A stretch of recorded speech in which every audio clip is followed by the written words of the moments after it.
ഈ സ്റ്റോറി നിങ്ങൾക്ക് ഇഷ്ടപ്പെട്ടാൽ സബ്സ്ക്രൈബ് ചെയ്യുക. അന്നും അർജുന്റെ ജ്യൂസ് കടയിൽ നല്ല തിരക്കുള്ളൊരു ദിവസമായിരുന്നു. തന്റെ തൊഴിലാളികളോടൊപ്പം അവനും കസ്റ്റമേഴ്സിന് ജ്യൂസ് എടുത്തു കൊടുക്കുന്നുണ്ട്. സ്വതവേ സന്തോഷത്തോടെ കാണപ്പെടാറുള്ള അർജുൻ അന്ന് അല്പം അസ്വസ്ഥനായിരുന്നു. കുറച്ചു ദിവസങ്ങളായി തന്നെ ആരോ ഫോളോ ചെയ്യുന്നുണ്ടെന്ന് അവന് തോന്നിയിരുന്നു. അന്ന് കുറച്ചു മുൻപാണ് തന്റെ കടയുടെ മുൻപിൽ പാർക്ക് ചെയ്ത ഒരു കറുത്ത കാറിൽ നിന്ന് രണ്ടുപേർ കടയിലേക്ക് തന്നെ നോക്കി നിൽക്കുന്നുണ്ടെന്ന് അവന് മനസ്സിലായത്. ആരായിരിക്കും അവർ? അവരുടെ ലക്ഷ്യം എന്തായിരിക്കും എന്ന ചിന്തയിലിരിക്കെയാണ് ക്ലോക്കിൽ 4 മണി ആയതിന്റെ ബെൽ മുഴങ്ങിയത്. പെട്ടെന്ന് എന്തോ ഓർത്ത പോലെ അവൻ കട തന്റെ തൊഴിലാളികളെ ഏൽപ്പിച്ച് അവിടെ നിന്ന് ഇറങ്ങി. അതേസമയം തന്നെ ആ കാറിന്റെ വിൻഡോ ഗ്ലാസ് ഉയരുന്നതും ആരോ കാർ സ്റ്റാർട്ട് ചെയ്യുന്നതും അവൻ ശ്രദ്ധിച്ചു. താൻ സംശയിച്ചതുപോലെ തന്നെയാണ് കാര്യങ്ങൾ നടക്കാൻ പോകുന്നതെന്ന് ഏതാണ്ട് അവന് മനസ്സിലായി. തന്റെ നടത്തത്തിന്റെ വേഗത അവൻ വർദ്ധിപ്പിച്ചു. അവൻ എടുത്തുവെക്കുന്ന ഓരോ ചുവടിലും കാൽക്കീഴിൽ നിന്ന് ഒരു ഫ്ലാഷ് ലൈറ്റ് ഭൂമിയിലേക്ക് പതിക്കുന്നുണ്ടായിരുന്നു. ആകാശത്തു നിന്നുള്ള പ്രകാശം അവന്റെ മേൽ പതിച്ച് ഒരു വൃത്തം പോലെ കറങ്ങുന്നു. കടയിൽ നിന്ന് കുറച്ചകലെ ആളൊഴിഞ്ഞ ഒരു സ്ട്രീറ്റിൽ എത്തിയതും അവന്റെ വഴിക്ക് കുറുകെ ഒരു ആഡംബര കാർ വന്ന് സഡൻ ബ്രേക്ക് ഇട്ടു. വീഴാതിരിക്കാൻ അവൻ പെട്ടെന്ന് സ്വയം നിയന്ത്രിച്ചു നിന്നു. അരിച്ചു വന്ന ദേഷ്യം കടിച്ചമർത്തി അവൻ അവിടെ നിന്നും മാറി റോഡരികെ ചേർന്ന് നടക്കാൻ തുടങ്ങി. അതേ നിമിഷം തന്നെ മറുവശത്ത് നിന്ന് മറ്റൊരു കാർ കൂടി വന്ന് അർജുനെ തടഞ്ഞു. അവൻ ദേഷ്യം കൊണ്ട് തന്റെ മുഷ്ടി ചുരുട്ടി നിന്ന സമയം ആ കാറിൽ നിന്ന് ഒരു വൃദ്ധൻ ഇറങ്ങി. അയാൾ അർജുന്റെ അടുത്തേക്ക് എത്തിയതും തൊട്ടടുത്ത കുറ്റിക്കാട്ടിൽ നിന്ന് ഒരു പാമ്പ് വൃദ്ധന്റെ മേൽ ചാടി വീണു. അത് കണ്ട് അർജുൻ പാമ്പിനെ രൂക്ഷമായി നോക്കിയതും അത് അതിവേഗം പിൻവാങ്ങി. പെട്ടെന്നുണ്ടായ ഈ സംഭവത്തിൽ ഭയന്നു വിറച്ച വൃദ്ധൻ അല്പനേരം കൊണ്ട് സമനില വീണ്ടെടുത്തു. അർജുൻ മാറി നടക്കാൻ തുടങ്ങിയതും അയാൾ ധൃതിയിൽ ചെന്ന് അവനെ തടഞ്ഞു. അർജുൻ, നിനക്ക് എവിടെയാ പോവേണ്ടത്? ഞാൻ നിന്നെ അവിടെ എത്തിക്കാം, വാ, അയാൾ അവനോട് പറഞ്ഞു. Thanks for your consideration, but എനിക്ക് അതിന്റെ ആവശ്യമില്ല. അർജുൻ അയാളെ അവഗണിച്ച് വീണ്ടും മുന്നോട്ട് നടക്കാനാഞ്ഞപ്പോൾ 2 കാറുകൾ കൂടി അവന് മുന്നിലായി വന്നു നിന്നു. അത് കണ്ടതും അവൻ അയാളെ ദേഷ്യത്തോടെ തിരിഞ്ഞു നോക്കി. നിന്റെ മുന്നിൽ വേറെ വഴികളില്ല മിസ്റ്റർ അർജുൻ കാർത്തികേയൻ. അർജുന്റെ മുഖഭാവം കണ്ടതും വൃദ്ധൻ ചിരിയോടെ പറഞ്ഞു, ഞാൻ അർജുൻ കാർത്തികേയൻ അല്ല, അർജുൻ സൈരേന്ദ്രയാണ്. കാർത്തികേയന്റെയോ മംഗലത്ത് തറവാടിന്റെയോ ഐഡന്റിറ്റി എനിക്ക് വേണ്ട. അർജുൻ അയാളോട് അലറി. നീ എത്ര നിഷേധിച്ചാലും നിന്റെ ഞരമ്പുകളിൽ ഒഴുകുന്നത് അദ്ദേഹത്തിന്റെ ചോരയാണ്. നീയല്ല, ആരൊക്കെ പറഞ്ഞാലും മംഗലത്ത് തറവാടിന്റെ അവകാശി നീ മാത്രമാണ്. അതേ സ്വാമ്യങ്ങൾ പറഞ്ഞു തരേണ്ട കാര്യമില്ലല്ലോ നിനക്ക്. വൃദ്ധൻ വീണ്ടും പറഞ്ഞു, ദേ നോക്ക്, ഞാൻ സൈരേന്ദ്രയുടെ മകനാണ്. അവരാണ് എനിക്കെല്ലാം. വേറെ ആരെക്കുറിച്ച് എനിക്ക് അറിയണ്ട. എന്റെ വഴിയിൽ ഒരു തടസ്സവുമായി വരാതിരിക്കുന്നതാണ് നല്ലത് എന്ന് നിങ്ങളെ അയച്ചവരോട് പോയി പറഞ്ഞേക്ക്. അർജുൻ ദേഷ്യത്തോടെ പറഞ്ഞ് മുന്നോട്ട് നടന്നു. അപ്പുറത്ത് നിന്ന് ആൾക്കാർ വരുന്നത് ശ്രദ്ധിച്ച് കാറിൽ നിന്ന് ഇറങ്ങിയ കറുത്ത വസ്ത്രക്കാർ അർജുനെ ബലം പ്രയോഗിച്ച് കാറിൽ കയറ്റി. എന്നെ വിട്, നിങ്ങൾ ഇനി എന്നെ എന്തൊക്കെ ചെയ്താലും ഞാൻ അങ്ങോട്ട് വരില്ല. അവർ ആഗ്രഹിക്കുന്നതൊന്നും നടക്കാനും പോകുന്നില്ല. എന്നെ എന്റെ വഴിക്ക് വിട്ടേക്ക്, അർജുൻ മുന്നറിയിപ്പിന്റെ സ്വരത്തിൽ പറഞ്ഞു. ദേഷ്യത്തിന്റെ കാര്യത്തിൽ നീ നിന്റെ അച്ഛന്റെ മോൻ തന്നെ. അർജുൻ പറയുന്നത് മനസ്സിലാക്കാൻ ശ്രമിക്കേ. നിന്നെയും കാത്ത് ഒരു കുടുംബം മുഴുവൻ അവിടെയുണ്ട്. അയാൾ അവനെ സമാധാനത്തോടെ പറഞ്ഞു മനസ്സിലാക്കാൻ നോക്കി. നിങ്ങളോട് ഞാൻ ഒരു തവണ പറഞ്ഞു, എന്നെ ആ കുടുംബത്തോടൊപ്പം ചേർത്ത് പറയരുത് എന്ന്, അർജുൻ ദേഷ്യത്തോടെ പറഞ്ഞു. പറയാതിരിക്കാൻ എനിക്ക് കഴിയില്ലല്ലോ. ആ കുടുംബത്തിൽ ഏക അവകാശിയല്ലേ നീ, സ്വാമി വീണ്ടും പറഞ്ഞു. അയാളോട് എന്തു പറഞ്ഞിട്ടും കാര്യമില്ല എന്ന് മനസ്സിലാക്കിയ അർജുൻ മുഖം വെട്ടിച്ചു. എന്തു വന്നാലും ഇന്ന് അവനെ തറവാട്ടിലേക്ക് കൂട്ടിക്കൊണ്ടുപോകണമെന്ന് അയാൾ മനസ്സിൽ ഉറപ്പിച്ചു. നിന്റെ മുത്തശ്ശിനു വേണ്ടി ഒന്ന് അവിടെ വരാൻ കൂട്ടാക്കില്ലേ നീ? 2 വർഷത്തോളമായി അദ്ദേഹം കിടപ്പിലാണ്. കഴിഞ്ഞ ഇത്രയും വർഷങ്ങളിൽ നിന്നെ അന്വേഷിക്കാത്ത ഒരു ദിവസം പോലും ഉണ്ടായിട്ടില്ല. നിന്നെ ഇവിടെ കണ്ടെത്തി എന്നറിഞ്ഞതു മുതൽ നീ മുത്തശ്ശനെ കാണാൻ വരുന്നതും കാത്തിരിക്കുകയാണ് അദ്ദേഹം, അയാൾ പറഞ്ഞുകൊണ്ട് അവനെ നോക്കി. എന്നെയും എന്റെ അമ്മയെയും ആ വീട്ടിൽ നിന്ന് പുറത്താക്കിയ അന്ന് അവസാനിച്ചിരുന്നു കുടുംബവുമായുള്ള എല്ലാ ബന്ധവും, അർജുൻ പറഞ്ഞു. നിങ്ങളെ അവിടെ നിന്നും പുറത്താക്കാൻ ആർക്കും ഒരു ഉദ്ദേശം ഉണ്ടായിരുന്നില്ല. നിനക്കെല്ലാം അറിയുന്നതല്ലേ മോനെ, അയാൾ വിനയത്തോടെ പറഞ്ഞു. വർഷം 15 കഴിഞ്ഞെങ്കിലും ആ വീട്ടിൽ നടന്നതൊന്നും ഞാൻ മറന്നിട്ടില്ല അങ്കിൾ. ഇന്ന് ഇത്രയും സ്നേഹം കാണിക്കുന്ന ആ മനുഷ്യൻ എന്തേ അന്ന് എന്റെ അമ്മയുടെ കണ്ണുനീർ കണ്ടില്ല? തെറ്റ് ചെയ്തത് സ്വന്തം മകനാണെന്ന് അറിഞ്ഞിട്ടും മോനെ ന്യായീകരിക്കാനല്ലേ നോക്കിയത്? അമ്മ അന്ന് കരഞ്ഞുകൊണ്ട് എന്റെ കയ്യും പിടിച്ചിറങ്ങുമ്പോ ആ ഇറയത്തി തന്നെ ഉണ്ടായിരുന്നു മംഗലത്ത് രാജശേഖരൻ. അർജുൻ പറഞ്ഞു നിർത്തിയതും അയാൾ എന്ത് പറയണമെന്ന് അറിയാതെ നിന്നു. അന്ന് എന്റെ അമ്മയ്ക്കുണ്ടായ അപമാനം നിങ്ങൾ എല്ലാവരും മറന്നിട്ടുണ്ടാവും. പക്ഷെ ഞാനത് മറന്നിട്ടില്ല. ഇനി ഒരിക്കലും മറക്കാനും പോകുന്നില്ല. എന്റെ അമ്മ അയാളിൽ നിന്ന് വിവാഹമോചനം നേടിയ അന്ന് മുതൽ ആ വീടുമായുള്ള എല്ലാ ബന്ധവും ഞാൻ അവസാനിപ്പിച്ചു. അത് മനസ്സിലാക്കിയാൽ നിങ്ങൾക്ക് നല്ലത്. അർജുൻ അത്യധികം ദേഷ്യത്തോടെ പറഞ്ഞു. ശരിയാണ്, അന്ന് നടന്നതൊന്നും ആർക്കും തിരുത്താൻ കഴിയാത്തതാണ്. അച്ഛനും വീട്ടുകാരുമായുള്ള എല്ലാ ബന്ധവും നീ ഉപേക്ഷിച്ചതുകൊണ്ട് നീ അങ്ങോട്ട് വരുന്നില്ല. പക്ഷേ എന്തിനാണ് നീ പാലക്കൽ തറവാട്ടിലുള്ളവരുടെ ആക്ഷേപവും അപമാനവും സഹിച്ചു നിൽക്കുന്നത്? എന്തിനു വേണ്ടിയാണ് നീ ആ കുടുംബത്തിലെ മരുമകനായി നിന്റെ ലൈഫ് നശിപ്പിക്കുന്നത്? അയാൾ ചോദിച്ചു. അത് കേട്ടതും അർജുൻ ഒരു നിമിഷം നിശബ്ദനായി. ഇതെന്റെ ലൈഫാണ്, എനിക്കറിയാം എന്ത് ചെയ്യണമെന്ന്. അതും പറഞ്ഞ് അവൻ കാറിൽ നിന്ന് ഇറങ്ങി അടുത്തു കണ്ട ഓട്ടോയിൽ കയറിപ്പോയി. ഒരു നെടുവീർപ്പിട്ടുകൊണ്ട് സ്വാമി അർജുൻ പോകുന്ന ദിശയിലേക്ക് തന്നെ നോക്കി നിന്നു. സ്വാമിയുടെ അങ്ങനെയൊക്കെ പറഞ്ഞെങ്കിലും അർജുന്റെ മനസ്സ് സംഘർഷഭരിതമായിരുന്നു. ഓട്ടോയിൽ ഇരുന്നു കൊണ്ട് അവന്റെ ചിന്തകൾ അറിയാതെ അവനെ ഭൂതകാലത്തിലേക്ക് കൂട്ടിക്കൊണ്ടുപോയി. മംഗലത്ത് തറവാട് തൃശൂർ നഗരത്തിൽ മാത്രമല്ല മറ്റു സ്ഥലങ്ങളിലെയും തന്നെ പ്രശസ്തമായ സമ്പന്ന കുടുംബങ്ങളിലൊന്നാണ്. കുറേ വർഷങ്ങൾക്ക് മുൻപ് തൃശൂരിലേക്ക് കുടിയേറിയ മംഗലത്തെ രാജശേഖരൻ എന്ന സാധാരണക്കാരൻ ഉപജീവനത്തിനായി ഒരു ചെറിയ ബിസിനസ് ആരംഭിച്ചു.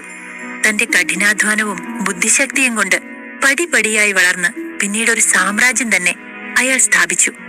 ബിസിനസ് മേഖലയിൽ നിൽക്കുമ്പോൾ തന്നെ രാഷ്ട്രീയ സാംസ്കാരിക മേഖലയിലും മറ്റും പിടിപാടുള്ള നിലയിലേക്ക് അയാൾ വളർന്നു വന്നു. രാജശേഖരന്റെ മകനാണ് അർജുന്റെ അച്ഛനായ കാർത്തികേയൻ. കാർത്തികേയനും സൈരന്ധ്രയും അർജുനും വളരെ സന്തോഷത്തോടെയായിരുന്നു അവിടെ ജീവിച്ചത്. എന്നാൽ അർജുന് 10 വയസ്സുള്ളപ്പോൾ കാർത്തികേയന്റെ സ്വഭാവത്തിൽ മാറ്റങ്ങളുണ്ടായി. അയാൾ മറ്റൊരു സ്ത്രീയുമായി ബന്ധം പുലർത്തി. ഇതറിഞ്ഞ സൈരന്ധ്രി തകർന്നുപോയി. അവൾ കാർത്തികേയനെ തടഞ്ഞു. പതിയെ പതിയെ അവരിൽ വാക്പോര് കൂടി വന്നു. സൈരന്ധ്രി തന്നെ ചോദ്യം ചെയ്തതിൽ നാണക്കേട് തോന്നിയ കാർത്തികേയൻ പരസ്യമായി അവരെ തല്ലുകയും അസഭ്യം പറയുന്നതും പതിവാക്കി. എന്നും മുറിയിലിരുന്ന് കരയുന്ന അമ്മയുടെ മുഖം അർജുന്റെ കുഞ്ഞു മനസ്സിനെ വിഷമിപ്പിച്ചുകൊണ്ടിരുന്നു. ഒരു ദിവസം അയാളുടെ ഉപദ്രവം സഹിക്കവയ്യാതെ സൈരന്ധ്രി മകനെയും കൂട്ടി ആ വീട് വിട്ടിറങ്ങി. അധികം വൈകാതെ തന്നെ വിവാഹമോചനവും നേടി. തന്റെ അമ്മയെ അപമാനിച്ച അച്ഛനെയും അച്ഛന്റെ കുടുംബത്തെയും എന്നേക്കുമായി അർജുൻ അവന്റെ മനസ്സിൽ നിന്ന് ഒഴിവാക്കി. അതിനായി അർജുൻ കാർത്തികേയൻ എന്ന തന്റെ പേരിൽ നിന്ന് അച്ഛന്റെ പേര് ഒഴിവാക്കി അമ്മയുടെ പേര് ചേർത്ത് അർജുൻ സൈരന്ധ്രി എന്നാക്കി. 3 വർഷം മുൻപ് ആരോഗ്യ പ്രശ്നങ്ങളെ തുടർന്ന് സൈരന്ധ്രി മരിച്ചു. അപ്പോഴും അർജുൻ ആരുടെയും സഹായം തേടിയില്ല. ജീവിതത്തിൽ പല പ്രയാസങ്ങളും നേരിടേണ്ടി വന്നെങ്കിലും മംഗലത്ത് കുടുംബത്തിലേക്ക് തിരിച്ചു പോകാൻ മാത്രം അവൻ തയ്യാറായില്ല. ഇതിനിടയിൽ കേരളത്തിലെ ജ്വല്ലറി മേഖലയിലെ രാജാക്കന്മാരായ ശ്രാവണ ഗ്രൂപ്പിന്റെ ഉടമ പാലക്കൽ നീലകണ്ഠന്റെ ആഗ്രഹപ്രകാരം അർജുൻ അദ്ദേഹത്തിന്റെ ചെറുമകൾ പ്രയാഗയെ വിവാഹം കഴിച്ചു. ഒട്ടും ഇഷ്ടമില്ലാതെയായിരുന്നു പ്രയാഗ അവനെ സ്വീകരിച്ചത്. ആർക്കും താല്പര്യമില്ലാതെ നടന്ന ആ വിവാഹത്തിന്റെ പുറകിലെ ലക്ഷ്യം നീലകണ്ഠന് മാത്രമേ അറിയുമായിരുന്നുള്ളൂ. മുത്തച്ഛനെ എതിർക്കാൻ ആവാത്തതുകൊണ്ട് മാത്രമാണ് തന്റെ ജീവിതം വെച്ച് ഇങ്ങനെയൊരു സാഹസത്തിന് മുതിരാൻ അവൾ തയ്യാറായത്. ഭൂതകാലം കൺമുന്നിൽ നീങ്ങിയപ്പോൾ അർജുന്റെ കണ്ണിൽ നിന്നും ഒരു തുള്ളി കണ്ണുനീർ വീണു. ദേഷ്യവും വേദനയും കൊണ്ട് അവന്റെ മുഖം ചുവന്നു. ഇതിനിടെ ഇറങ്ങേണ്ട സ്ഥലത്തെത്തിയപ്പോൾ ഓട്ടോ നിന്നു. ഒരു ദീർഘനിശ്വാസം എടുത്ത് ഓട്ടോയിൽ നിന്നിറങ്ങിയ അർജുൻ തന്റെ മുന്നിൽ ഫാൻസി ലൈറ്റുകളാൽ തിളങ്ങുന്ന റിസോർട്ട് കണ്ടു. അവൻ ധൃതിയിൽ ഗേറ്റ് കടന്നു. അവിടെ നിന്നും അല്പം അകലെയുള്ള ബെഞ്ചിലിരിക്കുകയായിരുന്നു പ്രയാഗ. ഏറെ നേരം കാത്തിരുന്ന മുഷിച്ചിലിൽ അവൾ അവനെ കണ്ടതും ആശ്വാസത്തോടെ നെടുവീർപ്പിട്ട് എഴുന്നേറ്റ് അവന്റെ അടുത്തേക്ക് വന്നു. ഇളം നീലയും വെള്ളയും കലർന്ന ടെക്സ്ചറുള്ള ഒരു ലോങ് ഫ്രോക്ക് ധരിച്ച് തന്റെ ചുരുണ്ട മുടിയിഴകൾ മുന്നോട്ടഴിച്ചിട്ട് കയ്യിലൊരു ചെറിയ ബാഗും ധരിച്ച അവൾ അന്ന് അത്യധികം സുന്ദരിയായി കാണപ്പെട്ടു. അവൾ അടുത്തെത്തിയപ്പോൾ അവനൊന്ന് പുഞ്ചിരിക്കാൻ ശ്രമിച്ചു. എത്ര നേരമായി ഞാൻ വെയിറ്റ് ചെയ്യുന്നു അർജുൻ, എന്താ എത്ര വൈകിയത്? ഇന്നത്തെ ദിവസം എത്ര ഇമ്പോർട്ടന്റ് ആണെന്ന് നിന്നോട് ഞാൻ പറഞ്ഞതല്ലേ? അവൾ അല്പം ദേഷ്യത്തോടെ ചോദിച്ചു. സോറി, ഞാൻ കൃത്യസമയത്ത് ഇറങ്ങിയതാണ്. പക്ഷെ പ്രതീക്ഷിക്കാത്ത കുറച്ച് കാര്യങ്ങൾ നടന്നു, അതാ വൈകിയത്. അർജുൻ മറുപടി പറഞ്ഞു. അവർ സംസാരിച്ചു കൊണ്ടിരിക്കുമ്പോൾ ഒരു ലക്ഷറി കാർ റിസോർട്ടിന്റെ ഗേറ്റ് കടന്നു വന്നു. കാർ പാർക്ക് ചെയ്യുന്നതിനിടെ കാറിലുണ്ടായിരുന്ന ആൾ അവിടെ നിന്ന് അർജുനെയും പ്രയാഗയെയും കണ്ടു. അർജുനെ കണ്ടപ്പോൾ അവന്റെ കണ്ണുകൾ ചുവന്നു. വിരലുകൾ സ്റ്റിയറിംഗിൽ മുറുകി. അവൻ കാർ പാർക്ക് ചെയ്ത് അർജുന്റെയും പ്രയാഗയുടെയും മുന്നിൽ വന്നു. അർജുനെ ഒന്ന് നോക്കി അവൻ പ്രയാഗയോട് സംസാരിക്കാൻ തുടങ്ങി. ഹായ് പ്രയാഗ, വന്നതേ ഉള്ളൂ, ലേറ്റ് ആയല്ലോ. ഓ, ആ ജ്യൂസ് കട അടയ്ക്കാൻ ലേറ്റ് ആയി കാണും അല്ലേ? എന്നെ ഒന്ന് വിളിച്ചിരുന്നെങ്കിൽ ഞാൻ തന്നെ നിന്നെ പിക്ക് ചെയ്യുമായിരുന്നല്ലോ. അവൻ അർജുനെ നോക്കി പരിഹസിച്ച് ചിരിച്ചുകൊണ്ട് പ്രയാഗയോട് പറഞ്ഞു. ഗൗതം പ്ലീസ്, നീ അകത്തേക്ക് ചെല്ല്. പ്രയാഗ ദേഷ്യം കടിച്ചമർത്തി പറഞ്ഞു. ഇന്ന് നമ്മുടെ കാവ്യയുടെ എൻഗേജ്മെന്റ് ആണ്. ഈ സമയത്ത് നീ ഇവിടെ നിന്ന് ഇവനോടൊക്കെ സംസാരിച്ച് സമയം കളയുവാണോ? നമ്മുടെ സ്റ്റാറ്റസിന് ചേരാത്ത ഇവനെയൊന്നും ഇവിടെ കൊണ്ടുവരാൻ തന്നെ പാടില്ലായിരുന്നു, ഗൗതം പറഞ്ഞു. ഗൗതം എന്തൊക്കെ പറഞ്ഞിട്ടും അർജുന്റെ മുഖത്ത് ഒരു പുഞ്ചിരി അല്ലാതെ മറ്റൊന്നും ഉണ്ടായില്ല. അർജുനെ അങ്ങനെ കണ്ടതും അവന്റെ ഉള്ളിൽ ദേഷ്യം വന്നു. അവന്റെ ഒരു ചിരി. ഇന്ന് ഇവിടെ നിന്ന് പോകുന്നതിന് മുൻപ് നിനക്കുള്ള പണി ഞാൻ തരാം, അപ്പോഴും കാണണം ഈ ചിരി എന്ന് മനസ്സിൽ പറഞ്ഞ് ഗൗതം അകത്തേക്ക് പോയി. അത് കണ്ടതും പ്രയാഗ അർജുന്റെ അടുത്തേക്ക് ചെന്നു. അർജുൻ, നമുക്ക് എന്തായാലും ഇന്ന് കാവ്യയോട് അച്ഛന്റെ ബിസിനസിനെ കുറിച്ച് സംസാരിക്കണം. അവളുടെ വുഡ് ബി രാഹുൽ കൂടി നമ്മളെ ഹെൽപ്പ് ചെയ്താൽ നമ്മുടെ ബിസിനസ് രക്ഷപ്പെടും. അവനും അവന്റെ ഫാമിലിയും വലിയ പണക്കാരാ. പക്ഷെ ആ ഗൗതം, അവനെ നീ സൂക്ഷിക്കണം അർജുൻ. അവൻ ഏത് വിധേനയും നമ്മളെ തടയാൻ ശ്രമിക്കും. സോ പ്ലീസ്, ഒരു ഇഷ്യൂ ഉണ്ടാവാതെ നോക്കണേ. അവന് മുന്നറിയിപ്പ് കൊടുത്തു അവൾ. നീ വാ, നമ്മൾ ഓൾറെഡി ലേറ്റ് ആണ്. ഫംഗ്ഷൻ ഇപ്പൊ തുടങ്ങും, ഉള്ളിലേക്ക് പോകാം. അർജുൻ അവളെയും കൂട്ടി ഉള്ളിലേക്ക് നടന്നു. അവർ രണ്ടുപേരും അകത്തേക്ക് വരുന്നത് കണ്ടിട്ടും അവരെ ആരും മൈൻഡ് ചെയ്തില്ല. അവർ ചെന്ന് ഒരിടത്തിരുന്നു. അർജുന്റെ മനസ്സ് അസ്വസ്ഥമായിരുന്നു. അന്ന് വൈകുന്നേരം ഉണ്ടായ സംഭവങ്ങളിലും ഗൗതമിന്റെ സംസാരവും മറ്റുമായി തന്റെ നിയന്ത്രണം നഷ്ടപ്പെട്ടു പോകുമോ എന്നവൻ ഭയന്നു. ഞാൻ വാഷ്റൂമിൽ പോയി വരാം, അർജുൻ പ്രയാഗയോട് പറഞ്ഞ് ധൃതിയിൽ എഴുന്നേറ്റു. 1-2 ചുവടുകൾ വെച്ച ശേഷം ആരെങ്കിലും തന്നെ ശ്രദ്ധിക്കുന്നുണ്ടോ എന്നറിയാൻ അവൻ ചുറ്റും നോക്കി. പെട്ടെന്ന് കാറ്റിനേക്കാൾ വേഗത്തിൽ അവൻ അതിന്റെ ഉള്ളിലേക്ക് കയറി. അവൻ അതിനുള്ളിലെ കണ്ണാടിയിൽ തന്റെ പ്രതിബിംബത്തിലേക്ക് നോക്കി. ആ കണ്ണുകളിൽ നിന്നും ഒരു ചെറിയ വെളിച്ചം വന്ന് മുറിയിലാകെ പരന്നു. അവൻ തന്നെ മുഷ്ടി ചുരുട്ടി പിടിച്ചു. അതിനിടയിൽ അവിടെ ആരോ വരുന്ന ശബ്ദം കേട്ടതും പെട്ടെന്ന് കണ്ണുകൾ അടച്ചു നിന്നു. കുറച്ചു സമയം കഴിഞ്ഞ് കണ്ണു തുറന്നതും തന്റെ മനസ്സ് നിയന്ത്രണത്തിലായെന്ന് അവന് തോന്നി. അവൻ തിരിച്ച് ഫംഗ്ഷൻ ഹാളിൽ കയറി പ്രയാഗയുടെ അടുത്തിരുന്നു. കുറച്ചു കഴിഞ്ഞപ്പോൾ ഗൗതം വീണ്ടും അവരുടെ അടുത്തേക്ക് വന്നു. പ്രയാഗ ഒന്നും മിണ്ടാതിരിക്കുകയാണ്. ആ പ്രയാഗ, എന്താ നിന്റെ കയ്യിൽ? ഓ, കാവ്യക്കുള്ള ഗിഫ്റ്റ് ആണോ? ഒരു പുച്ഛത്തോടെ ചോദിച്ചുകൊണ്ട് അവൻ അവളുടെ കയ്യിലെ ഗിഫ്റ്റ് എടുക്കാൻ ശ്രമിച്ചു. അതിഷ്ടപ്പെടാതെ അവൾ തന്റെ ഗിഫ്റ്റ് മുറുകെ പിടിക്കുകയും അവന്റെ കൈ ശക്തിയോടെ തട്ടി മാറ്റുകയും ചെയ്തു. ഓ, ഭയങ്കര വില കൂടിയ ഗിഫ്റ്റ് ആണെന്ന് തോന്നുന്നല്ലോ. എനിക്ക് വേണ്ടായേ. ബൈ ദ വേ, ഇവനാണോ ഈ ഗിഫ്റ്റ് വാങ്ങാൻ നിന്നെ ഹെൽപ്പ് ചെയ്തത്? എങ്കിലും 1 കിലോ മാങ്ങയോ മുന്തിരിയോ എങ്ങാനോ ആയിരിക്കും കാവ്യക്കും രാഹുലിനും ജ്യൂസ് അടിക്കാൻ. അവൻ പരിഹാസത്തോടെ പറഞ്ഞു. ഗൗതം, പ്രയാഗ അവൻ സംസാരിച്ചു കൊണ്ടിരിക്കുമ്പോൾ വാക്ക് പൂർത്തിയാക്കാൻ അനുവദിക്കാതെ വിളിച്ചു. ഓ, ഞാനൊന്നും പറയുന്നില്ല. അല്ല, നീ എന്തിനാ എന്നോട് ഇങ്ങനെ ദേഷ്യപ്പെടുന്നത്? നിന്നെ ഞാനൊന്നും പറഞ്ഞില്ലല്ലോ. നീ എന്റെ ഡിയറസ്റ്റ് കസിൻ അല്ലേ. ഫാമിലി സ്റ്റാറ്റസിനനുസരിച്ച് ഒരാളെ കെട്ടാൻ ഇപ്പോഴും ലേറ്റ് ആയിട്ടില്ല. നീ ഈ യൂസ്ലെസ്സിനെ ഡിവോഴ്സ് ചെയ്യേ. I will find someone far far better than this idiot. Gautam അഹങ്കാരത്തോടെ പറഞ്ഞു. അത് കേട്ടതും തന്റെ സകല നിയന്ത്രണവും നഷ്ടമായ പ്രയാഗ അവന് നേരെ തിരിഞ്ഞു. എങ്ങനെയാണ് അർജുന് അമാനുഷിക ശക്തികൾ ലഭിച്ചത്? അർജുൻ അടക്കി നിർത്തിയ ആ ശക്തി ഗൗതം കാരണം പുറത്തു വരുമോ? 15 വർഷത്തിനു ശേഷം അർജുനെ മുത്തശ്ശൻ തിരിച്ചു വിളിക്കുന്നതിന്റെ പിന്നിലെ ഉദ്ദേശം എന്തായിരിക്കും? 2. ഗൗതം അർജുനെ അപമാനിക്കുകയും പരിഹസിച്ച് ചിരിക്കുകയും ചെയ്തു. പക്ഷേ അർജുൻ അതൊന്നും തന്നെ ബാധിക്കുന്നില്ല എന്ന മട്ടിൽ നിന്നു. ഗൗതം, നിനക്ക് പറയാനുള്ളതെല്ലാം പറഞ്ഞു കഴിഞ്ഞോ? അതോ ഇനിയുമുണ്ടോ? പ്രയാഗ ദേഷ്യത്തോടെ ചോദിച്ചു. അവളെ നോക്കി ഒന്ന് ചിരിച്ച ശേഷം അവൻ അർജുന് നേരെ വീണ്ടും തിരിഞ്ഞു. അല്ല അർജുൻ, നിനക്ക് എന്ത് യോഗ്യതയാ ഉള്ളത് ഞങ്ങളുടെ കൂടെ ഈ കുടുംബത്തിന്റെ ഒരു ഫംഗ്ഷനിൽ പങ്കെടുക്കാൻ? ഗൗതം പിന്നെയും ചോദിച്ചു. ഇത് കണ്ട പ്രയാഗ ദേഷ്യത്തോടെയും വിഷമത്തോടെയും മുഖം തിരിച്ച് അർജുനെ നോക്കി. അവൻ അതേ പുഞ്ചിരിയോടെ ഒന്നും പ്രതികരിക്കാതെ നിൽക്കുകയായിരുന്നു. ഞാനത് ഓർത്തില്ല. നിന്റെ അമ്മായിയച്ഛൻ, അതായത് എന്റെ വല്യച്ഛൻ നടത്തുന്ന ഫാക്ടറി എപ്പോ വേണമെങ്കിലും പൂട്ടിപ്പോകും. അവിടുത്തെ വർക്കേഴ്സിന് ശമ്പളം പോലും കൊടുക്കാൻ പറ്റാത്ത അവസ്ഥയിലാണ്. സോ ഇതുപോലുള്ള എക്സ്പെൻസീവ് ഗിഫ്റ്റും കൊണ്ട് നിങ്ങൾക്ക് കാവ്യയെ ഇംപ്രസ് ചെയ്യണം. രാഹുലിന്റെ ഹെൽപ്പ് ചോദിക്കണം. ഇതല്ലേ നിന്റെയും ഇവന്റെയും മാസ്റ്റർ പ്ലാൻ. നിന്റെയൊക്കെ ഈ ചീപ്പ് ഐഡിയാസ് മറ്റുള്ളവർക്ക് മനസ്സിലാവില്ല എന്നാണോ കരുതിയത്? അവൻ പരിഹാസത്തോടെ പറഞ്ഞു. ഹോ, ഈ ഗൗതം, നീ കാരണമാ ഞങ്ങൾ ഇന്ന് ഈ അവസ്ഥയിലെത്തിയത്. ഇനിയെങ്കിലും ഞങ്ങൾ വെറുതെ വിട്ടൂടെ ഇവനെ? അവൾ മനസ്സിൽ ചിന്തിച്ചു. എന്നിട്ട് അർജുന്റെ അടുത്ത് ചെന്ന് പതിയെ പറഞ്ഞു. അർജുൻ, അവൻ പറയുന്നതൊന്നും നീ കാര്യാക്കണ്ട. Just ignore him. He is an idiot. അവൾ പറഞ്ഞതും അർജുൻ അവളുടെ കയ്യിൽ പിടിച്ചു. ചെറുതായി കണ്ണ് ചിമ്മി കാണിച്ചു. അവൻ പറഞ്ഞതൊന്നും താൻ കാര്യമാക്കുന്നില്ല എന്ന പോലെ. ശേഷം അവളെയും കൂട്ടി അവിടെ നിന്നും പോയി. ഇപ്പൊ നീ പോയിക്കോ. നിന്റെ ഈ കളികളൊക്കെ എത്ര കാലം പോകുമെന്ന് നമുക്ക് കാണാം. അതും മനസ്സിൽ പറഞ്ഞുകൊണ്ട് ഗൗതം തിരിഞ്ഞു നടന്നു. പാലക്കൽ ഫാമിലിയുമായി ബന്ധപ്പെട്ടവരും ബിസിനസ് രംഗത്തെ പ്രമുഖരും മറ്റ് പ്രധാന അതിഥികളുമായി ഫംഗ്ഷൻ ഹാൾ മുഴുവൻ നിറഞ്ഞിരുന്നു.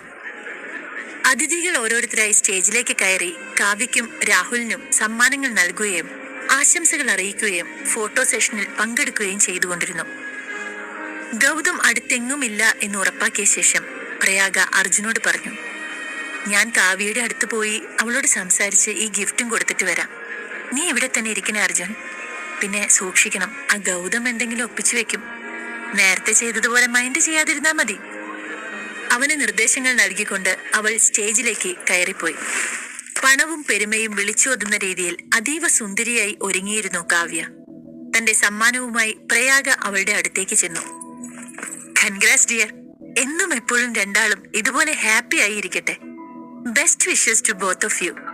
പ്രയാഗ ഗിഫ്റ്റ് നീട്ടിക്കൊണ്ട് കാവ്യയോടും രാഹുലിനോടുമായി പറഞ്ഞു. എന്നാൽ പ്രയാഗയെ കണ്ടതും കാവ്യയുടെ ഭാവം മാറി. അതുവരെ അവളുടെ മുഖത്തുണ്ടായിരുന്ന പുഞ്ചിരി മാഞ്ഞു. ഇത് അവിടെ എങ്ങാനും വെച്ചേക്ക്. എനിക്ക് വേണ്ട നിന്റെ സമ്മാനം. പ്രയാഗയെ പുച്ഛത്തോടെ നോക്കിക്കൊണ്ട് കാവ്യ പറഞ്ഞു. ഒരു നിമിഷം അവളുടെ ഭാവവും സംസാരവും പ്രയാഗയ്ക്ക് ഉള്ളിൽ വളരെയധികം വിഷമം തോന്നിപ്പിച്ചുവെങ്കിലും അവളത് പുറമേ കാണിക്കാതെ വീണ്ടും മുഖത്തൊരു പുഞ്ചിരി അണിഞ്ഞു. കാവ്യ, എനിക്ക് നിന്നോട് കുറച്ച് സംസാരിക്കണം. നീ ഫ്രീ ആവുമ്പോ പറഞ്ഞാ മതി, ഞാൻ വിളിക്കാം. അവൾ പറഞ്ഞു. ഓ, സ്റ്റോപ്പ് ഇറ്റ് പ്രയാഗ. എനിക്ക് നിന്നോടൊന്നും സംസാരിക്കണ്ട. നീ പറയുന്നതൊന്നും കേൾക്കുകയും വേണ്ട. നീ എന്തിനാണ് ഈ ഗിഫ്റ്റും കൊണ്ട് ഇന്നിവിടെ വന്നതെന്ന് എനിക്ക് നന്നായി അറിയാം. നിന്റെ കൂർമ്മബുദ്ധി ആർക്കും മനസ്സിലാവില്ലെന്ന് കരുതിയോ നീ? നിന്റെ അച്ഛന്റെ ബിസിനസ് തകർന്നു പോകാതിരിക്കാൻ എന്റെ രാഹുലിന്റെ സഹായം വേണം. അതിന് ഞാൻ റെക്കമെൻഡ് ചെയ്യണം. അതല്ലേ നിന്റെ ഉദ്ദേശം? നടക്കില്ല പ്രയാഗ. അതിനായി നീ ഇവിടെ നിൽക്കണമെന്നില്ല. നിനക്ക് പോകാം. കാവ്യ നിർദാക്ഷിണ്യം പറഞ്ഞു. അത് കേട്ടതും പ്രയാഗയുടെ പ്രതീക്ഷകളെല്ലാം അസ്തമിച്ച പോലെയായി. ഇനി എന്ത് എന്ന ചോദ്യം അവളുടെ മനസ്സിൽ വന്നു. അവരുടെ മുത്തശ്ശൻ പാലക്കൽ നീലകണ്ഠൻ ജീവിച്ചിരുന്ന കാലത്ത് അവർ സഹോദരികളെക്കാൾ ഉപരി വളരെ അടുത്ത കൂട്ടുകാരികളായിരുന്നു. പ്രയാഗയായിരുന്നു ആ തറവാട്ടിലെ ആദ്യത്തെ ചെറുമകൾ. അതുകൊണ്ട് തന്നെ എല്ലാവരും അവളെ ഒരു രാജകുമാരിയെ പോലെയാണ് കണ്ടത്. അവളായിരുന്നു അവിടെയെല്ലാം. അവളുടെ ഇഷ്ടത്തിനായിരുന്നു അവിടെ മുൻഗണന. അവൾ ആഗ്രഹിക്കുന്ന കാര്യങ്ങൾ അവളുടെ മുന്നിലെത്തിക്കാൻ തറവാട്ടിലെ എല്ലാവരും മത്സരമായിരുന്നു. എന്നാൽ മുത്തശ്ശന്റെ കാലശേഷം എല്ലാം മാറി മറഞ്ഞു. ഒരിക്കൽ പ്രാണനായി കൊണ്ട് നടന്നിരുന്നവളെ അവളോട് മിണ്ടാതിരുന്നാൽ താൻ മരിച്ചു പോകുമെന്ന് പറഞ്ഞിരുന്ന കാവ്യയ്ക്ക് ഇന്ന് കാണുന്നത് പോലും വെറുപ്പാണ്. പഴയ കാര്യങ്ങളെല്ലാം ഓർത്തെടുത്ത പ്രയാഗ ഒന്ന് നെടുവീർപ്പിട്ടുകൊണ്ട് ഒരിക്കൽ കൂടി അവളോട് സംസാരിക്കാമെന്ന് തീരുമാനിച്ചു. തിരക്കൊഴിയാൻ കാത്ത് സ്റ്റേജിൽ തന്നെ നിന്നു. താഴെ നിന്ന് ഇതെല്ലാം കണ്ടുകൊണ്ടിരുന്ന അർജുന് തന്റെ ഭാര്യയ്ക്കുണ്ടായ അപമാനം താങ്ങാവുന്നതിനും അപ്പുറമായിരുന്നു. അർജുൻ ഇരിക്കുന്ന അതേ മേശയ്ക്കരികിലായി ആ കുടുംബത്തിലെ മറ്റു മരുമക്കളും ബന്ധുക്കളും ഉണ്ടായിരുന്നു. എല്ലാവരും ഒന്നുകിൽ വലിയ ബിസിനസ്മാൻമാർ അല്ലെങ്കിൽ സമൂഹത്തിൽ ഉന്നത സ്ഥാനങ്ങളിൽ ഇരിക്കുന്നവരായിരുന്നു. ഓരോരുത്തരും അവരുടെ പുതിയ പുതിയ ബിസിനസ്സുകളെ കുറിച്ചും പുതിയ ഷെയറുകളെ കുറിച്ചും പറഞ്ഞ് സമയം കളയുകയാണ്. അർജുനോട് മിണ്ടാനോ അവന്റെ മുഖത്ത് ഒന്ന് നോക്കാനോ ആരും ശ്രമിച്ചില്ല. അതിനിടയിൽ ഗൗതം വീണ്ടും തിരിച്ചു വന്നു. ഒരു ഗ്ലാസിൽ സ്പൂൺ കൊണ്ട് തട്ടി ശബ്ദമുണ്ടാക്കി എല്ലാവരുടെയും ശ്രദ്ധ അവനിലേക്ക് ആകർഷിച്ചു. ഹലോ ഗൈസ്, നമ്മുടെ ഡിയർ ആൻഡ് ഡിയറസ്റ്റ് കാവ്യയുടെയും രാഹുലിന്റെയും ലൈഫിലെ ബിഗ്ഗസ്റ്റ് ഡേ ആണെന്ന്. അവരെ പോലെ തന്നെ നമ്മളും ഭയങ്കര ഹാപ്പിയാണ്. So come on, let's all have some fun together and enjoy this evening. അവൻ അത് പറഞ്ഞുകൊണ്ട് കയ്യിലെ ഗ്ലാസ് ഉയർത്തി. എല്ലാവരും കൈയടിച്ചുകൊണ്ട് അവരുടെ സന്തോഷം കൈമാറി. അതിൽ ചിലർ ഗൗതമിന്റെ അടുത്ത് ചെന്ന് ഗ്രീറ്റ് ചെയ്യുകയും ഹഗ് ചെയ്യുകയും മറ്റും ചെയ്തു. Party hall ശബ്ദമുഖരിതമായി.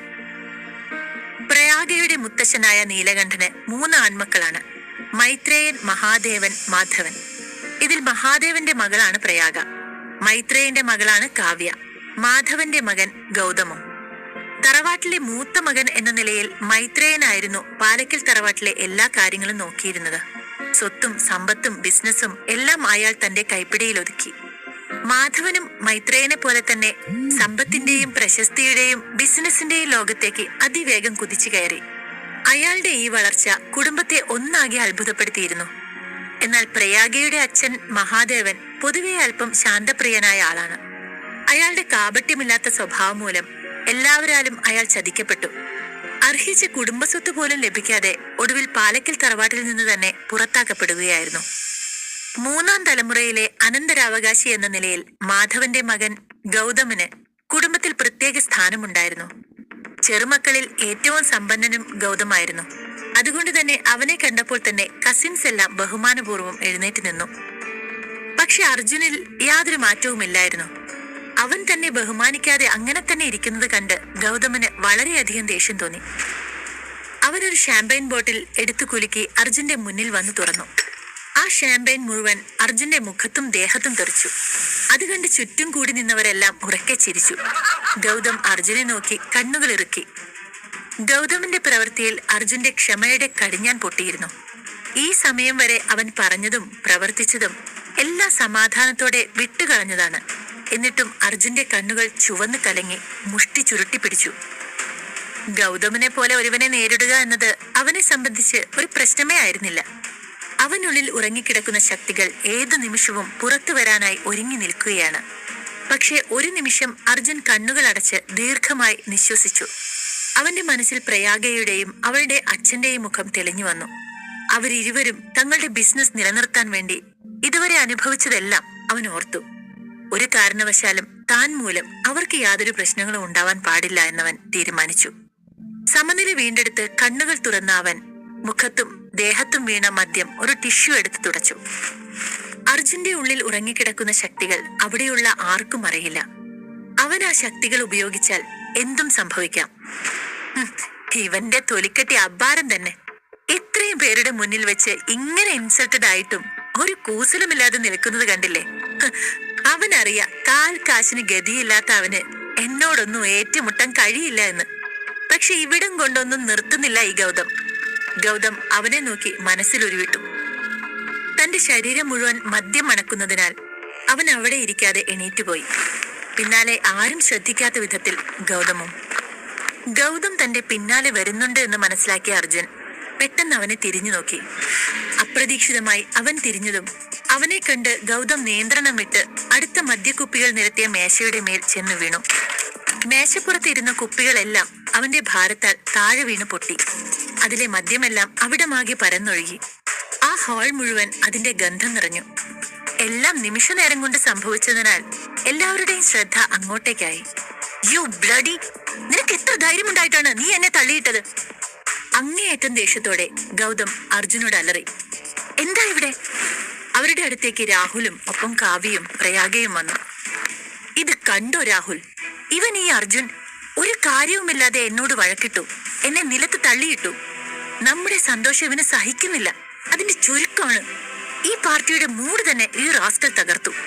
ഗൗതം രാഹുലിനോട് പറഞ്ഞു. എന്താ ഇത് അർജുൻ? തനിക്ക് തീരെ മാനേഴ്സ് ഇല്ലേ? ഇങ്ങനെയാണോ ഒരു പാർട്ടിയിൽ പങ്കെടുക്കേണ്ടത്? രാഹുൽ അമർഷത്തോടെ ചോദിച്ചു. ഇല്ല, ഞാൻ അവനെ തൊട്ടിട്ടില്ല രാഹുൽ, സത്യം, അർജുൻ പറഞ്ഞു. എന്നിട്ട് ഗൗതമിന് നേരെ തിരിഞ്ഞു. എന്തിനാ ഗൗതം നീ നുണ പറയുന്നത്? ഇവിടെയുള്ളവരെല്ലാം കണ്ടതല്ലേ നടക്കുന്നത് എന്താണെന്ന്. വേണമെങ്കിൽ അവരോട് ചോദിച്ചു നോക്കൂ, അർജുൻ പറഞ്ഞു. രാഹുൽ, അവനാ കള്ളം പറയുന്നത്. ഇവിടെയുള്ളവരെ എല്ലാം ഞാൻ വൈൻ കുടിക്കാനും പാർട്ടി ആഘോഷിക്കാനും ഇൻവൈറ്റ് ചെയ്തപ്പോ എവിടെ നിന്നാണെന്ന് അറിയില്ല അർജുൻ കയറി വന്നു. വന്നയുടനെ അവൻ എന്നോട് വഴക്കിട്ടു. നിനക്ക് സംശയമാണെങ്കിൽ ദേ അവരോട് ചോദിച്ചു നോക്കൂ, ഗൗതം എല്ലാവർക്കും വിശ്വാസമാകുന്ന രീതിയിൽ പറഞ്ഞു. അവിടെ എല്ലാവരും ഗൗതമിന്റെ കുടുംബാംഗങ്ങളാണ്. അവർക്ക് ആർക്കും അർജുനെ കുറിച്ച് വലിയ അറിവില്ല. നടന്ന കാര്യങ്ങൾ കണ്ടില്ലെങ്കിലും ഗൗതമിനെ പിണക്കാൻ സാധിക്കില്ല. അതേ രാഹുൽ, ഗൗതം പറഞ്ഞതാണ് ശരി. അർജുൻ വന്നപ്പോൾ തന്നെ ഒരുപാട് കുടിച്ചിരുന്നു എന്ന് കള്ളം പറഞ്ഞ് അവർ ഗൗതമിനെ പിന്തുണച്ചു. രാഹുലിന് ഇനിയും വിശ്വാസം വന്നില്ലെങ്കിൽ അവന്റെ അടുത്ത് ചെന്ന് നോക്ക്, മദ്യത്തിന്റെ സ്മെല്ലാണ് അവന്, ഗൗതം കൂട്ടിച്ചേർത്തു. ഇത്രയും ആയപ്പോഴേക്കും ഇനി താൻ എന്ത് പറഞ്ഞിട്ടും കാര്യമില്ല എന്ന് അർജുന് മനസ്സിലായി. തന്റെ വാക്കുകൾ ഇനി ആരും വിശ്വസിക്കില്ല. അർജുനെ ആരാണ് ഈ ഫംഗ്ഷൻ ക്ഷണിച്ചത്? ഇത്രയും വലിയ കുടുംബത്തിലേക്ക് ഇങ്ങനെയുള്ള ഒരുത്തനെ കൊണ്ടുവന്ന മഹാദേവന് വേണം ആദ്യം പറയാൻ. അതിഥികൾ ഓരോരുത്തരായി അവനെ കുറ്റപ്പെടുത്താൻ തുടങ്ങി. എന്താ അർജുൻ ഇത്? ഞാൻ എത്ര തവണ പറഞ്ഞതാ നിന്നോട്, നിനക്കൊന്ന് ശ്രദ്ധിച്ചുകൂടായിരുന്നോ? പ്രയാഗയ്ക്ക് ദേഷ്യവും സങ്കടവും തോന്നി. അവൾ എല്ലാവരുടെയും മുന്നിൽ വെച്ച് അർജുനെ വഴക്കു പറഞ്ഞു. അർജുൻ അവളുടെ മുന്നിൽ നിസ്സഹായനായി നിന്നു. അത് കേട്ടതും ഗൗതമന് വാശി കൂടി. പ്രയാഗ, നീയും അർജുനും ഇപ്പോ ഇവിടെ വെച്ച് കാവ്യയോടും രാഹുലിനോടും മാപ്പ് പറയണം, അവൻ പറഞ്ഞു. അവൾ കണ്ണീരോടെ അർജുനെ നോക്കി. പ്രയാഗയ്ക്ക് വേണ്ടി അവൻ അതിനും തയ്യാറായിരുന്നു. രാഹുൽ, കാവ്യ, നിങ്ങളുടെ ലൈഫിലെ ഈ സന്തോഷകരമായ ദിവസത്തിൽ അറിഞ്ഞോ അറിയാതെയോ ഞാൻ കാരണമുണ്ടായ പ്രശ്നങ്ങൾക്ക് ഞാൻ മാപ്പ് ചോദിക്കുന്നു, അവൻ അവരോട് പറഞ്ഞതും അത് കേട്ട് ഗൗതമിന് ചിരി വന്നു. ഇപ്പൊ മനസ്സിലായോടാ നിനക്ക് ഞാൻ ആരാണെന്ന്? എന്നോട് കളിച്ചാൽ അതിന്റെ ഭവിഷ്യത്തുകൾ വലുതായിരിക്കും, ഗൗതം അർജുന് മാത്രം കേൾക്കാൻ പാകത്തിൽ പറഞ്ഞു. ഫംഗ്ഷനെത്തിയ പല വമ്പൻ വ്യവസായികളുടെയും മറ്റും മുന്നിൽ അപമാനിതനായ രാഹുലിന് അർജുനോട് അടങ്ങാത്ത ദേഷ്യമായിരുന്നു. അർജുൻ ഇപ്പൊ ഇവിടെ നിന്ന് പോകണം, ഇനിമേൽ എന്റെ കൺമുന്നിൽ വരരുത്, അർജുന്റെ നേരെ തിരിഞ്ഞുകൊണ്ട് രാഹുൽ പറഞ്ഞു. ഒരു ദീർഘനിശ്വാസം എടുത്ത് തല കുനിച്ച് അർജുൻ ആ ഹാളിൽ നിന്ന് പുറത്തേക്ക് നടന്നു. അത് കണ്ടതും ചുറ്റും നിൽക്കുന്ന എല്ലാവരെയും അവഗണിച്ചുകൊണ്ട് പ്രയാഗയും അവന് പിന്നാലെ നടന്നു. പ്രയാഗ, നീ ആ യൂസ്ലെസിന്റെ പിന്നാലെ പോവുകയാണോ? പിന്നെ പ്രയാഗയുടെ പിന്നാലെ ചെന്ന് ഗൗതം പറഞ്ഞു. എന്നാൽ അതിന് മറുപടിയായി അവനെ ഒന്ന് രൂക്ഷമായി നോക്കുക മാത്രം ചെയ്ത ശേഷം അവൾ പുറത്തേക്ക് പോയി. റിസോർട്ടിന് പുറത്ത് മുന്നിലെ തിരക്കേറിയ റോഡിലേക്ക് നോക്കി നിൽക്കുകയാണ് അർജുൻ. അവന്റെ മനസ്സ് മുഴുവൻ താൻ കാരണം പ്രയാഗ അപമാനിക്കപ്പെട്ടു എന്ന വിഷമമായിരുന്നു. പോവാം അർജുൻ, പ്രയാഗ അവിടേക്ക് വന്നു. അവൾ തന്റെ പുറകെ പുറത്തു വന്നതിൽ അർജുൻ അത്ഭുതപ്പെട്ടു. നീ എന്തിനാ പ്രയാഗ ഇത്രയും പെട്ടെന്ന് വന്നത്? അവരോട് സംസാരിക്കാനുള്ള നല്ല ചാൻസ് ആയിരുന്നില്ലേ അത്? അവൻ ചോദിച്ചു. നീ എന്റെ ഭർത്താവാണ് അർജുൻ, നിന്നെ അപമാനിക്കുന്നത് എന്നെ അപമാനിക്കുന്നത് പോലെയാ. ഇനിയും എന്റെ ആത്മാഭിമാനം നഷ്ടപ്പെടുത്തിക്കൊണ്ട് അവിടെ നിൽക്കാൻ എനിക്ക് പറ്റില്ല, അതാ നിനക്ക് പിന്നാലെ ഞാനും ഇറങ്ങിയത്, അവൾ പറഞ്ഞുകൊണ്ട് അവനെ നോക്കി. അപ്പോ അച്ഛന്റെ ബിസിനസ് കാര്യം? അവൻ ചോദിച്ചു. അറിയില്ല അർജുൻ, എന്തെങ്കിലും ഒരു വഴി കാണാം, വാ. അവൾ മുന്നോട്ട് നടന്നു, പിന്നാലെ അവനും. ഇരുവരും ഒന്നും മിണ്ടാതെ നടന്നു. കുറച്ച് നിമിഷങ്ങൾ കഴിഞ്ഞ്, നീ ഒരു തെറ്റും ചെയ്തിട്ടില്ലെന്ന് എനിക്കറിയാം, ഉറച്ച ശബ്ദത്തോടെ പ്രയാഗ പറഞ്ഞതും അർജുന്റെ കണ്ണുകൾ വിടർന്നു. നീ എന്നെ വിശ്വസിക്കുന്നുണ്ടോ? അർജുൻ ആശ്ചര്യത്തോടെ ചോദിച്ചു. നിനക്ക് മദ്യപിക്കുന്ന ശീലമില്ലെന്ന് എനിക്കറിയാലോ, ഇതെല്ലാം ഗൗതം മനഃപൂർവ്വം ചെയ്തതാ, പ്രയാഗ പറഞ്ഞു. അവളുടെ ആ വാക്കുകൾ അർജുനെ വല്ലാതെ സന്തോഷിപ്പിച്ചു. നിനക്ക് എന്നിലുള്ള ഈ വിശ്വാസം ഒരിക്കലും ഞാൻ തെറ്റിക്കില്ല, ഒരിക്കലും ഞാൻ കാരണം നിനക്കൊരു പ്രശ്നം ഉണ്ടാവുകയില്ല, അവൻ മനസ്സിൽ ഉറപ്പിച്ചു. അവന്റെ മുഖത്തെ സന്തോഷം കണ്ടതും പെട്ടെന്ന് എന്തോ ഓർത്ത പോലെ പ്രയാഗ സംസാരിക്കാൻ തുടങ്ങി. ഇതൊന്നും കണ്ട് നീ തെറ്റിദ്ധരിക്കൊന്നും വേണ്ട, ഇന്നല്ലെങ്കിൽ നാളെ ഞാൻ നിന്നെ ഡിവോഴ്സ് ചെയ്യും, അതിൽ ഇനി മാറ്റങ്ങളൊന്നുമില്ല. പെട്ടെന്ന് അവൾ അങ്ങനെ പറഞ്ഞതും എന്ത് മറുപടി പറയണം എന്നറിയാതെ അർജുൻ അവിടെ തന്നെ നിന്നു.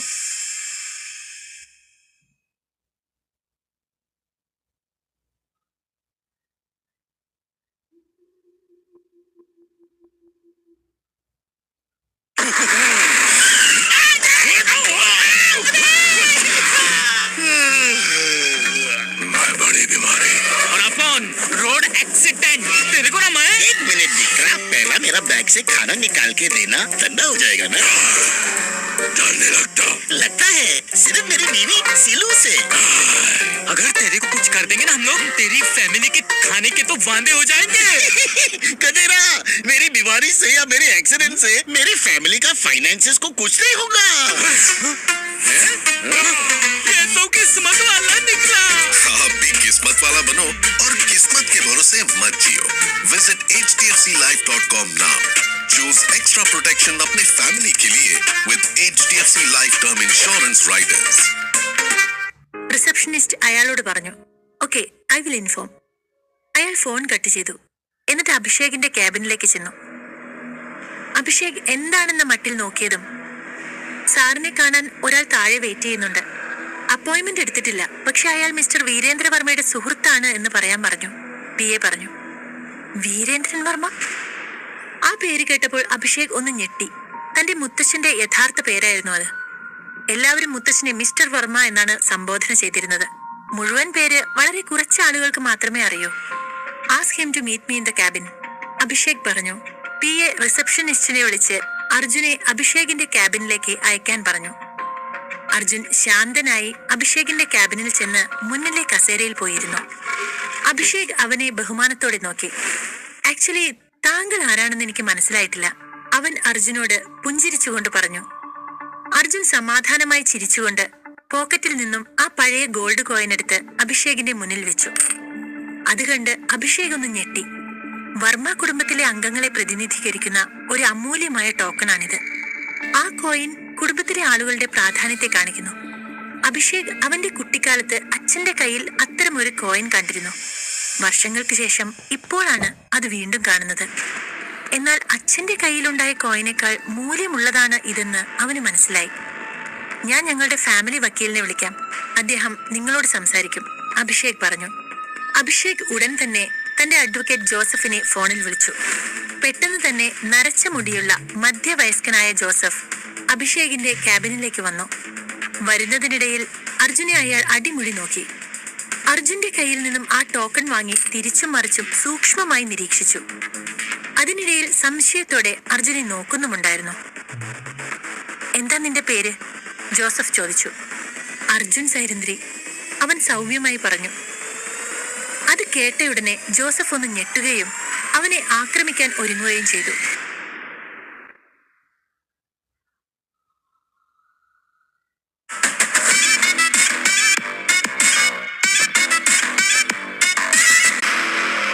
അധ്യായം 4.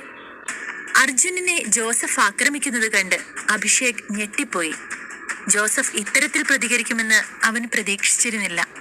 ആദ്യം ഒന്ന് പതറിയെങ്കിലും അർജുനനും ശക്തമായി പോരാടി. കുറച്ചു കഴിഞ്ഞതും തളർന്ന ജോസഫ് പിൻവാങ്ങി അടുത്തുള്ള ചെയറിൽ വന്നിരുന്നു. അർജുനും ശാന്തമായി ചിരിച്ചുകൊണ്ട് സീറ്റിൽ വന്നിരുന്നു. അർജുൻ, ഐ എം സോറി, ഞാൻ നിന്റെ ശക്തി ഒന്ന് പരീക്ഷിച്ചതാ. പക്ഷെ എന്നെ കൊണ്ട് അളക്കാൻ പറ്റുന്നതല്ല അത് എന്ന് എനിക്ക് മനസ്സിലായി. നീ ശരിക്കും വീരേന്ദ്രൻ സാറിന്റെ ശിഷ്യൻ തന്നെയാ. ഇനി പറയ്, ഞാൻ നിന്നെ എങ്ങനെയാണ് സഹായിക്കേണ്ടത്? ഈ കോയിൻ കയ്യിലുള്ള നീ ആഗ്രഹിക്കുകയാണെങ്കിൽ നിനക്ക് ഇപ്പൊ വേണമെങ്കിൽ രാജമന്ദിര ഗ്രൂപ്പ് സ്വന്തം പേരിലാക്കാം. മറുചോദ്യം പോലും ഇല്ലാതെ നിന്റെ പേരിൽ ഈ കാണുന്നതെല്ലാം എഴുതി തരാൻ ഇവിടെ ഉള്ളവർ ബാധ്യസ്ഥരാണ്, പറഞ്ഞു. ഇരുവരുടെയും സംസാരം കേട്ടു നിൽക്കുകയായിരുന്ന അഭിഷേക് ആദ്യമൊന്നും ഭയന്നുപോയെങ്കിലും ഇപ്പോ അവന് കുറച്ച് ആശ്വാസം തോന്നി. ഈ പ്രോപ്പർട്ടികളിൽ എനിക്കിപ്പോ താല്പര്യമില്ല. ഞാൻ പറയുമ്പോ എനിക്ക് വേണ്ടത് ചെയ്തു തന്നാൽ മതി, അർജുൻ പറഞ്ഞു. അങ്ങനെയെങ്കിൽ ഇപ്പോൾ ഞങ്ങൾ എന്താ ചെയ്യേണ്ടത്? അഭിഷേക് ചോദിച്ചു. ശ്രാവണ ഗ്രൂപ്പ് ഓഫ് ജ്വല്ലറീസ് അറിയാമോ? അർജുൻ ചോദിച്ചു. ആ യെസ്, അറിയാം. അഭിഷേകിന്റെ മുഖത്ത് ഗൗരവം നിറഞ്ഞു. അർജുൻ വീണ്ടും സംസാരിക്കാൻ തുടങ്ങിയതും അവന്റെ മൊബൈൽ റിംഗ് ചെയ്തു.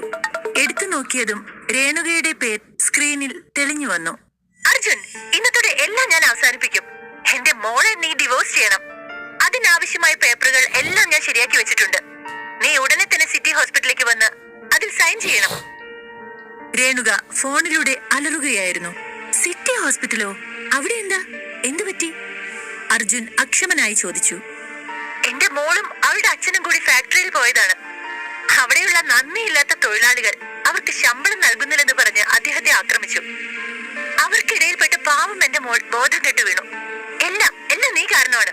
നീ മുൻപേ അവളെ ഡിവോഴ്സ് ചെയ്തിരുന്നെങ്കിൽ ഗൗതം ഒരിക്കലും ഈ കാര്യങ്ങളൊന്നും ഇത്രത്തോളം എത്തിക്കില്ലായിരുന്നു. ഞാൻ നിന്നോട് അപേക്ഷിക്കുകയാണ്, എന്റെ മോളുടെ ജീവിതത്തിൽ നിന്നൊന്ന് ഇറങ്ങിപ്പോ. ഞങ്ങൾക്ക് ഇനിയെങ്കിലും സമാധാനമായി ജീവിക്കണം, രേണുക ദേഷ്യത്തോടെ പറഞ്ഞു. പ്രയാഗ ബോധം കെട്ടു വീണു എന്ന് കേട്ട അർജുൻ ആകെ പരിഭ്രാന്തനായി. അവൻ ധൃതിയിൽ ഫോൺ കട്ട് ചെയ്തു. എനിക്ക് അത്യാവശ്യമായി പോകേണ്ടതുണ്ട്, ഞാൻ വീണ്ടും വരും. അതിനുള്ളിൽ ശ്രാവണ ഗ്രൂപ്പിന്റെ എല്ലാ ബിസിനസ്സുകളും എത്രയും പെട്ടെന്ന് നിങ്ങൾ വാങ്ങിക്കണം, അവൻ അവരോട് ആജ്ഞാപിച്ചു. അർജുൻ ഇറങ്ങിപ്പോകുന്നത് കണ്ട അഭിഷേക് ദീർഘമായി നിശ്വസിച്ചു. താങ്ക് ഗോഡ്, ഞാൻ കരുതി എല്ലാം കയ്യിൽ നിന്ന് പോയെന്ന്.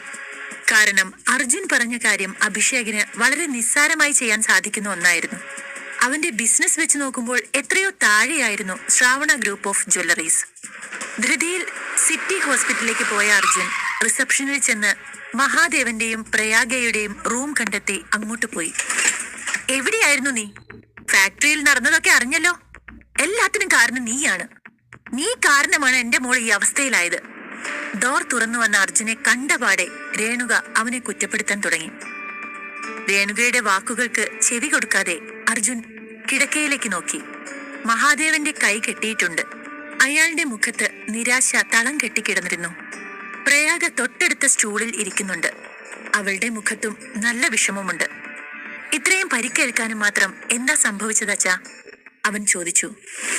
ഒന്നുമില്ല മോനെ, കാര്യമായി പരിക്കൊന്നുമില്ല, മഹാദേവൻ പറഞ്ഞു. അർജുൻ പ്രയാഗയെയും നോക്കി. ഞാൻ ഓക്കെയാണ്, അച്ഛനും പണിക്കാരും തമ്മിലാണ്. ബാക്കി പറയാതെ അവൾ നിർത്തി. കൂലി കൊടുക്കുന്നില്ലെന്നും പറഞ്ഞു തുടങ്ങിയതല്ല. പക്ഷെ എനിക്കറിയാം, പണമല്ല, നീ കാരണമാണ് ഇന്ന് ഇത്രയധികം അനർത്ഥങ്ങൾ സംഭവിച്ചതെന്ന്. ഇപ്പോൾ ഞങ്ങളുടെ ഫാക്ടറി നഷ്ടപ്പെട്ടു. ഇങ്ങനെ പോയാൽ ഞങ്ങൾ താമസിക്കുന്ന വീടും നഷ്ടപ്പെടും. അതിനും നീ തന്നെയാണ് കാരണം. രേണുക അർജുനെ പലതും പറഞ്ഞുകൊണ്ടിരുന്നു. അർജുന് വളരെയധികം ദേഷ്യം തോന്നി. ആ ഗൗതം, അവൻ മനഃപൂർവ്വം വർക്കേഴ്സിനെ പിരികയറ്റി വിടുന്നതാണ്. അവനെ ഇനി വെറുതെ വിട്ടാൽ ശരിയാവില്ല. അവൻ മനസ്സിൽ ചിന്തിച്ചു. നമ്മുടെ ഇൻവെസ്റ്റേഴ്സ് എല്ലാം ഇപ്പോൾ ഗൗതമിന്റെ കയ്യിലാണ്. നീ ഞങ്ങൾക്ക് വേണ്ടി ഒരേ ഒരു ഉപകാരം മാത്രം ചെയ്യേ. ഈ വിവാഹമോചനത്തിന് തയ്യാറാവണം. നീ ഞങ്ങളുടെ കുടുംബത്തിൽ നിന്ന് പോയാൽ ഉറപ്പായും ഗൗതം ഞങ്ങളെ സഹായിക്കും. രേണുക വീണ്ടും അർജുനോട് പറഞ്ഞു. ഒന്ന് നിർത്തുന്നുണ്ടോ നീ? അവൻ വന്നപ്പോ തുടങ്ങിയതാ. അവനല്ല, ഞാനാ ഇതിനെല്ലാം കാരണം. ഞാനൊരു കഴിവ് കെട്ടവനായിപ്പോയി. ആരെയും ചതിക്കാനും കൊള്ളലാഭം ഉണ്ടാക്കാനും ഞാൻ പഠിച്ചില്ല. സത്യസന്ധമായി ബിസിനസ് കൊണ്ടുപോയ എന്നെ എന്റെ സഹോദരങ്ങൾ പോലും തള്ളി പറഞ്ഞു. ഞാൻ മോനെ പോലെ കണ്ട ആ ഗൗതമന് എങ്ങനെ തോന്നുന്നോ ആവോ എന്നോട് ഇങ്ങനെ ചെയ്യാൻ? എനിക്ക് അവനോടൊന്ന് സംസാരിക്കണം. വേണമെങ്കിൽ നമ്മുടെ ഫാക്ടറിയും വീടും അവർക്ക് കൊടുക്കാം. നമുക്കെല്ലാം ഉപേക്ഷിച്ച് ഈ നാട് തന്നെ വിട്ടുപോകാം. മടുത്തു എനിക്ക്. മഹാദേവൻ വികാരാധീനനായി പറഞ്ഞതും രേണുക വിഷമത്തോടെ പ്രയാഗയെ നോക്കി. എല്ലാവരും ഉണ്ടല്ലോ, ഈ യൂസ്ലെസ് ഉണ്ടായിരുന്നോ? നിനക്ക് നാണമെന്നൊന്നില്ലടോ ഇനിയും ഇങ്ങനെ പുറത്തിറങ്ങി നടക്കാൻ? അവരുടെ മുറിയുടെ വാതിൽക്കൽ നിന്ന് ഒരു പരിഹാസ സ്വരം കേട്ടതും എല്ലാവരും തിരിഞ്ഞു നോക്കി. ഗൗതമായിരുന്നു അത്. ഫാക്ടറിയിൽ ഇത്രയും പ്രശ്നങ്ങൾ ഉണ്ടായിട്ടും അന്നേരം ഒന്ന് സഹായിക്കാൻ വരാതെ അവൻ എങ്ങനെ ഇവിടെ വന്ന് മുഖം കാണിക്കാൻ കഴിയുന്നു? ഞാൻ കൃത്യസമയത്ത് എത്തിയില്ലെങ്കിലോ വല്യച്ഛ, നിങ്ങളെ രണ്ടുപേരെയും അവരെല്ലാം കൂടി കൊന്നു തള്ളിയനെ. പ്രയാഗ, ഞാൻ പറഞ്ഞത് ഇനിയെങ്കിലും കേൾക്കൂ. 10 പൈസയ്ക്ക് ഗുണമില്ലാത്ത ഇവനെ പോലൊരു യൂസ്ലെസ്സിനെ നീ എന്തിനാ ഭർത്താവായി കൊണ്ടു നടക്കുന്നത്? ഈ ശല്യം നിനക്ക് ഒഴിവാക്കിക്കൂടെ? ഗൗതം പറഞ്ഞു.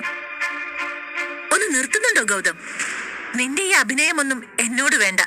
ഈ നടക്കുന്ന കാര്യങ്ങൾക്കെല്ലാം പിന്നിൽ നീയാണ് എന്ന് എല്ലാവർക്കും അറിയാം. പ്രയാഗ ദേഷ്യം കൊണ്ട് വിറച്ചു. ഗൗതം അവളുടെ വാക്കിനെ അവഗണിച്ച് മഹാദേവന് നേരെ തിരിഞ്ഞു.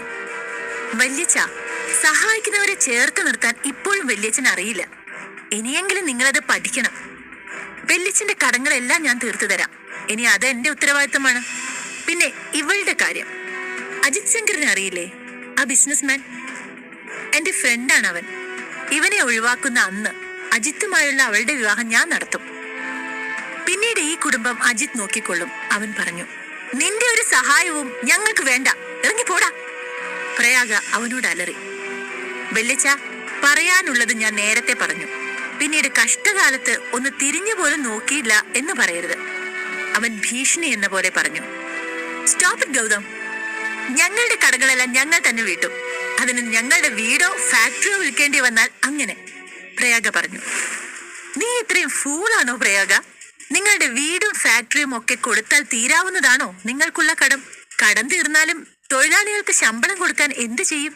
അവര് കേസ് കൊടുത്താൽ ജയിലിൽ പോകേണ്ടി വരും എല്ലാവരും. അവൻ പരിഹാസത്തോടെ പറഞ്ഞു. അവൻ ഇത്രയൊക്കെ പറഞ്ഞിട്ടും അർജുൻ ഗൗതമനെ നോക്കി നിൽക്കുകയാണ്. ഇത്രയും വർഷങ്ങൾക്കിടയിൽ ഒരിക്കൽ പോലും അർജുൻ തന്റെ ദേഷ്യം ഗൗതമനോട് കാണിച്ചിട്ടില്ല. ഹോ, ഈ പഴം വിഴുങ്ങിയെ കാണുമ്പോൾ എന്റെ കൈ തരിച്ചു വരികയാ.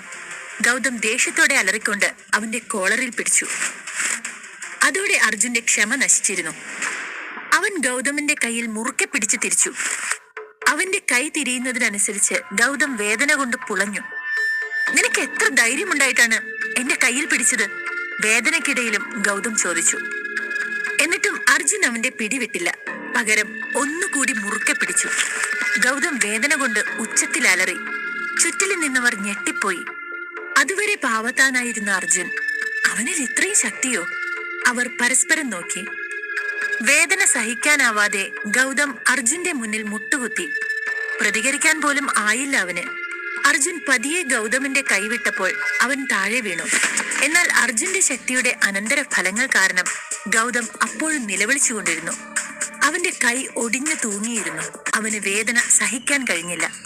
ഇതിന് നീ അനുഭവിക്കും അർജുൻ. നിന്റെ ജീവിതം അവസാനിച്ചു എന്ന് കരുതിക്കോ. എടി, നീയും എണ്ണി വെച്ചോ. ഇനി മുതൽ നിങ്ങളുടെ കുടുംബത്തിന്റെ നാശമാണ്. ആ ദൈവത്തിന് പോലും നിങ്ങളെ രക്ഷിക്കാൻ കഴിയില്ല. ഗൗതം ദേഷ്യത്തോടെ അവരോട് പറഞ്ഞ് അവിടെ നിന്ന് ഇറങ്ങിപ്പോയി. എന്റെ ദൈവമേ, എന്താ ഇവിടെ ഇപ്പൊ സംഭവിച്ചത്? എന്തിനാ നീ അവനെ ഉപദ്രവിച്ചത്? ഈ കുടുംബത്തിന് ഇനി എന്ത് സംഭവിക്കുമെന്ന് നീ ചിന്തിച്ചോ? ഇനി എന്ത് ചെയ്യും നമ്മൾ? വീണ്ടും നീ കാരണം ഞങ്ങളുടെ കുടുംബം മുഴുവൻ തകരുമല്ലോ. രേണുക ഭയത്തോടെ പറഞ്ഞു. എന്തിനാ അർജുൻ നീ അവനെ ഉപദ്രവിച്ചത്? അവനെ നിനക്ക് അറിയുന്നതല്ലേ. ദേഷ്യം കൊണ്ട് ഒരു പ്രശ്നവും പരിഹരിക്കാനാവില്ല. കുറച്ചുകൂടി ശാന്തനായിരിക്കണ്ടേ? പ്രയാഗ പതിയെ പറഞ്ഞു. ഞാൻ ഈ പ്രശ്നം പരിഹരിക്കും, നീ വിഷമിക്കണ്ട. ഗൗതമന് നിന്നെ ഒന്നും ചെയ്യാൻ കഴിയില്ല. ഞാനുണ്ട് കൂടെ, അർജുൻ ഉറച്ചു പറഞ്ഞു.